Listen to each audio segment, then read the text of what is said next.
హ్మ్. మనకిక్కడ ఇప్పుడు సపోజ్ ఈ వెబ్‌సైట్ ఉంది. దీన్ని మనం ఎఫ్‌క్యూడీఎన్ అంటాం. అంటే ఫుల్లీ క్వాలిఫైడ్ డొమైన్ నేమ్. ఎందుకు ఫుల్లీ క్వాలిఫైడ్ డొమైన్ నేమ్ అంటే ఇది మనకి జనరల్‌గా https://www వరల్డ్ వైడ్ వెబ్ కదా! దీన్ని దీంతో పాటు ఒక డిఎన్ఎస్ నేమ్ ఉన్నది అంటే అది fully qualified domain name. Only ఇదొక్కటే ఉన్నది అంటే చూడు ఇది హైలైట్ చేశాను చూడు. rjltravels.com ఒకటే హైలైట్ అయ్యింది. అంటే దాన్ని ఏమంటారంటే కెనానికల్ నేమ్ అంటారు.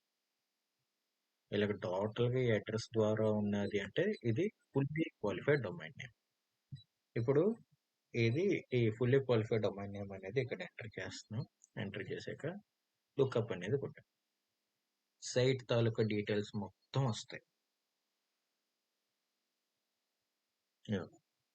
సైట్ సైట్ టైటిల్ ఏంటి? ఆర్‌జేఎల్ ట్రావెల్స్. సైట్ ర్యాంక్ ఇది నాట్ ప్రెజెంట్. ఇది ఎవడిస్తాడు అంటే అలెక్సా అనే ఒక గవర్నింగ్ బాడీ అనేది ఉంటది. సైట్ ర్యాంక్ ఇవ్వడానికి. ఇప్పుడు డొమైన్ నేమ్ కి ఒక ఐపీ అడ్రస్ ఎలాగుంటుందో ఆ ఐపీ అడ్రస్ ఎవరిస్తారు? మన అయానా ఐఏఎన్ఏ ఇంటర్నెట్ అసైన్డ్ నంబర్ అథారిటీ అనే గవర్నింగ్ బాడీ ఏదైతే ఉంటుందో అది ఇస్తుంది సైట్ ర్యాంక్ డొమైన్ నేమ్ కి ఐపీ అడ్రస్. సైట్ ర్యాంక్ అనే దానికి ఎలెక్సా అనే ఒక గవర్నింగ్ బాడీ ఉంటుంది. అది ఇస్తుంది అనమాట. నువ్వు డిస్క్రిప్షన్ పెట్టుకుంటే డిస్క్రిప్షన్ పెట్టుకోవచ్చు. ఈ ఆర్జేఎల్ ట్రావెల్స్ ఎప్పుడు వెబ్లోకి వచ్చింది అంటే ఆగస్ట్ 2025 వచ్చింది. ఈ డీటెయిల్స్ అన్నీ హ్యాకర్కి అనేవాడికి కావాలి, ఇంపార్టెంట్. తర్వాత దీని సైట్ ఫుల్ సైట్ ఏంటి, ఇది డొమైన్ నేమ్ ఏంటి, నెట్ బ్లాకర్ ఓనర్ ప్రస్తుతానికి ఏదో తెలియదు. ఇది దీని నేమ్ సర్వర్ డిఎన్ఎస్ -parking.com. ఇక్కడ నేమ్ సర్వర్ అంటే నేమ్ సర్వర్ ఇక్కడ ఎన్ఎస్ అని ఉన్నది చూడు. మన నేమ్ సర్వర్ని ఏ విధంగా మనం చేయొచ్చు అంటే ఎన్ఎస్ ద్వారా చేయొచ్చు. మనకి నేమ్ సర్వర్ అనేది ఒకటి ఉంటుంది, మెయిల్ సర్వర్ అనేది ఒకటి ఉంటుంది, హోస్ట్ సర్వర్ అనేది ఒకటి ఉంటుంది. నేమ్ సర్వర్ అంటే ఒక ఆర్గనైజేషన్ తీసుకోవాలి. ఆ ఆర్గనైజేషన్ తాలూకా ఎంప్లాయీస్ అందరూ అందరికీ సెపరేట్ డొమైన్ నేమ్స్ ఉంటాయి కదా. Separate domain names in the sense వాళ్ళ మెయిల్ ఐడితో పాటు ఉంటుంది కదా. ఇప్పుడు సపోజ్ విష్ణు@kpat.com. kpat.com అనేది డొమైన్. దాన్ని ఈ విష్ణు అనే మనిషి kpat.comలో రిజిస్టర్ అయ్యాడు కాబట్టి, అంటే ఎంప్లాయీగా పనిచేస్తున్నాడు కాబట్టి ఆ విష్ణు తాలూకా డేటా ఈ నేమ్ సర్వర్లో ఉంటుంది. ఆ నేమ్ సర్వరే ఇది. ఎన్ఎస్ అంటే నేమ్ సర్వర్. అదే ఎంఎక్స్ అని ఉన్నది అనుకో, నీకు విష్ణు@kpat.com అని ఉంది. దానికి నువ్వు ఇంకొకరికి మెయిల్ పంపిస్తుంది. ఎవరికి? nagesh@kpat.com అనే పర్సన్కి పంపిస్తున్నావు. నువ్వు మెయిల్ అనేది డ్రాఫ్ట్ చేసి పంపిస్తున్నావు కాబట్టి అది మెయిల్ సర్వర్. మెయిల్ సర్వర్ వేరు, మెయిల్ సర్వర్ వేరు, హోస్ట్ సర్వర్ వేరు. హోస్ట్ అంటే మన మన ల్యాప్టాప్, మన సిస్టమ్. అది ఎవరిస్తారు? ఒక ఆర్గనైజేషన్ నీకు ఇస్తుంది. అది ఎవడు ఈ సైట్ని రిజిస్టర్ చేశాడు అని అంటే హోస్టింగర్ గ్రూప్. చాలా డొమైన్ నేమ్స్కి నీకు ఉంటుంది, నీకు చూపిస్తుంది.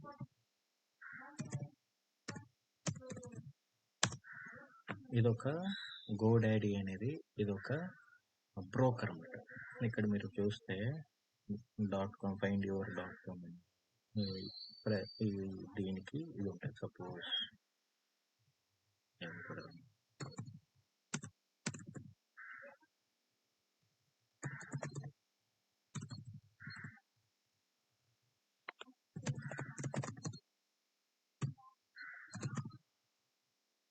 ఇది మన డొమైన్ అనుకుంది. ఇది అవైలబుల్గా ఉందో లేదో చూద్దాం. ఇది అవైలబుల్గా ఉంది, కాకపోతే దీనికి బ్రోకరైజేషన్ ఫీజు ఎంత ఉంది? 17,000 ఉంది. అర్థమైందా? లేదు అంటే .com కాబట్టి. అదే .in అయితే నీకు రూపాయికి వచ్చేస్తుంది. అర్థమవుతుందా? .NET అయితే 699కి వచ్చేస్తుంది. ఇందులో ఇప్పుడు google.com కానీ, ఇన్‌స్టాగ్రామ్ కానీ, ఫేస్‌బుక్ కానీ వీళ్ళందరూ ఆ బ్రోకర్ ప్రతి ఇయర్ ఇవ్వాలి. ఓకే. ఇప్పుడు google.com కానీ, facebook.com, ఇన్‌స్టాగ్రామ్ లేకపోతే నువ్వే ఒక సొల్యూషన్ వెబ్‌సైట్ అనేది డెవలప్ చేసి అది మీరు ఇందులోకి ఇంటర్నెట్‌లోకి వెళ్ళాలన్నా మీకు ఒక ఐపీ అడ్రెస్ అసైన్ అయ్యి ఉండాలి. అది అయానా రిజిస్టర్ అయ్యి ఉండాలి. ఆ రిజిస్ట్రేషన్‌కే ఈ గోడాడీ కానీ, హోస్టింగర్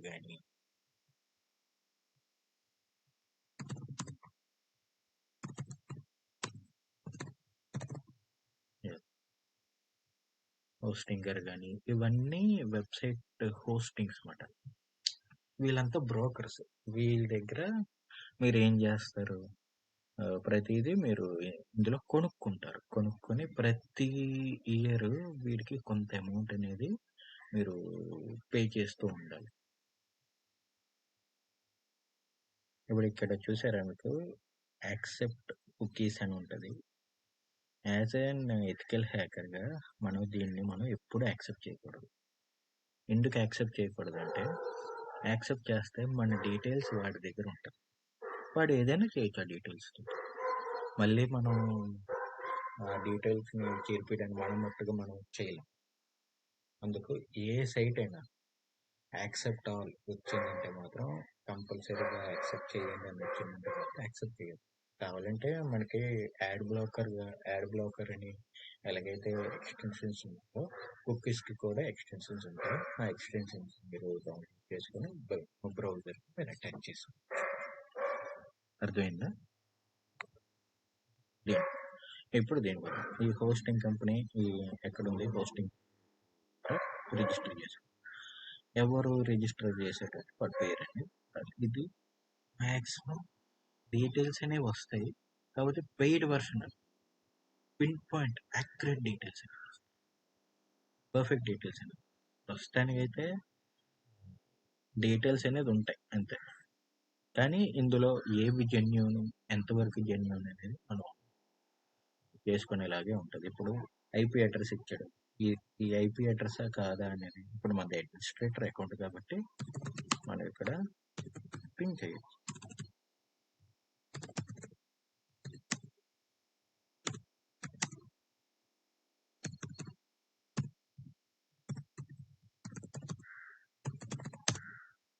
ఇది ఇక్కడ ఏమి ఇచ్చాడు? IP address.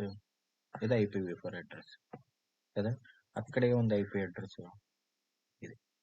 అందుకు దీన్ని ఏదో మనకి కావాల్సిన డీటెయిల్స్ మాత్రమే తీసుకోవడానికి. మీరు ఎప్పుడైనా మీకు ఐపీ అడ్రస్ కావాలి అంటే ఒక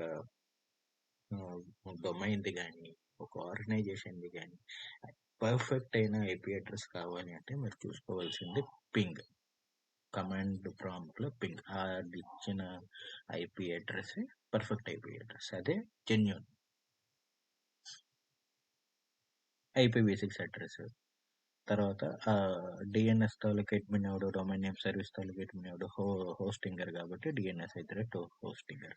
ఇది rjltravels.com అనేది టాప్ లెవెల్ డొమైన్ కాబట్టి అందుకు టాప్ లెవెల్ డొమైన్ .com అన్నారు. డిఎన్ఎస్ సెక్యూరిటీ ఎక్స్టెన్షన్స్ ఇది ఎనేబుల్ ఉండాలి. ఒకవేళ డిజేబుల్ ఉన్నదనుకో ఇది లూప్ హోల్ అనమాట. మనం హ్యాపీగా ఈ సైట్లోకి మనం లాగిన్ అయ్యి నా దగ్గర ఉన్న డేటాని మనం ఒకవేళ ఏది డిజేబుల్ ఉంటే మనం లోపలికి ఎంటర్ అయిపోవచ్చు. ఎనేబుల్ ఉంటే మాత్రం ఎంటర్ అవ్వాలి. దాన్ని స్పూఫ్ చేయడానికే ఇక్కడ రివర్స్ డిఎన్ఎస్ అనేది ఉంటుంది. ఇప్పుడు ఇది ఆర్జేఎల్ ట్రావెల్స్ అయింది కదా. ఇప్పుడు మనం ఇంకో సైట్ చూద్దాం, మీకు అప్పుడు అర్థం ఉంటుంది. google.com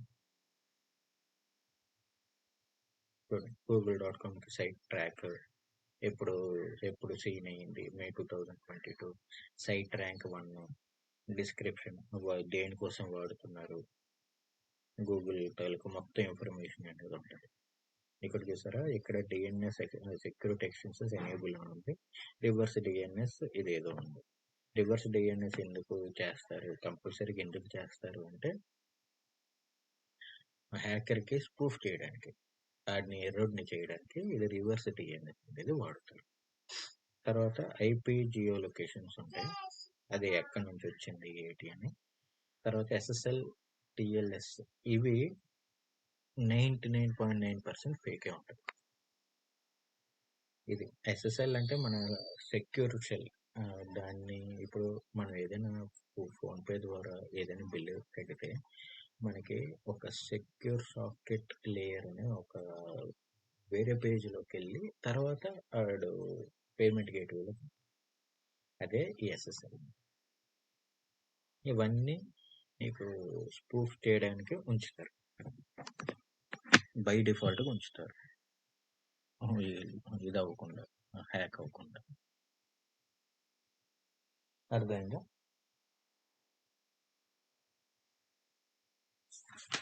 mostly background network mostly జెన్యూనే ఉంటుంది,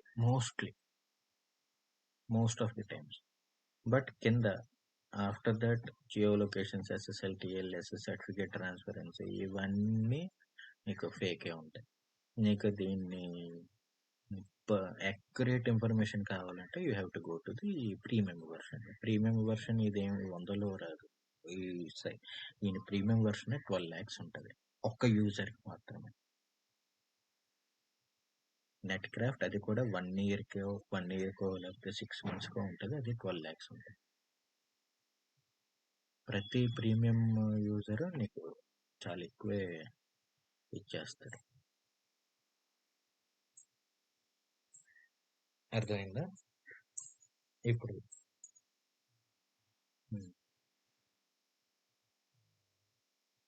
తర్వాత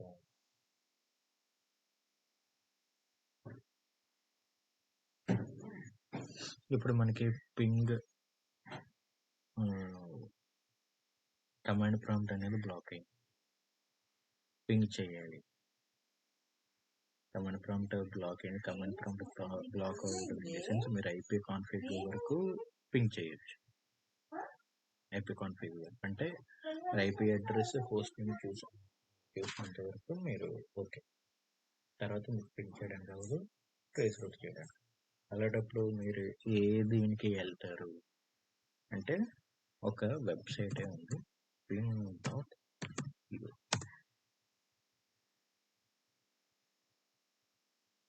ఈ వెబ్సైట్లో ఇవన్నీ pings, trace, DNS lookup, sport check, reverse lookup, ఇవన్నీ ఒక్కొక్కటి మనం చూసుకుంటాం.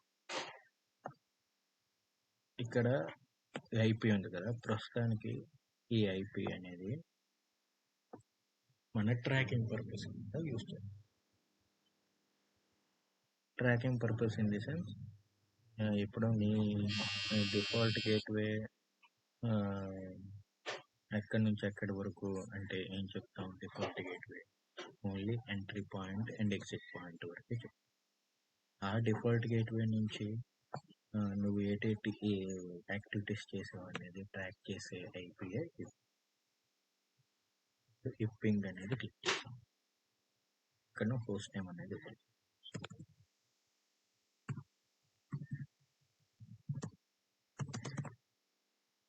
క్యాప్చర్ ఇవ్వాలి.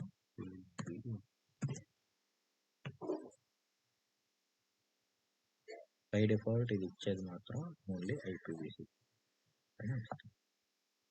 ఇది IPv6 అడ్రస్. IPv4 అడ్రస్ కావాలి అంటే దానికి వేరే, సరేనా? అది ఏంటంటే రేపు చూద్దాం. ఓకే,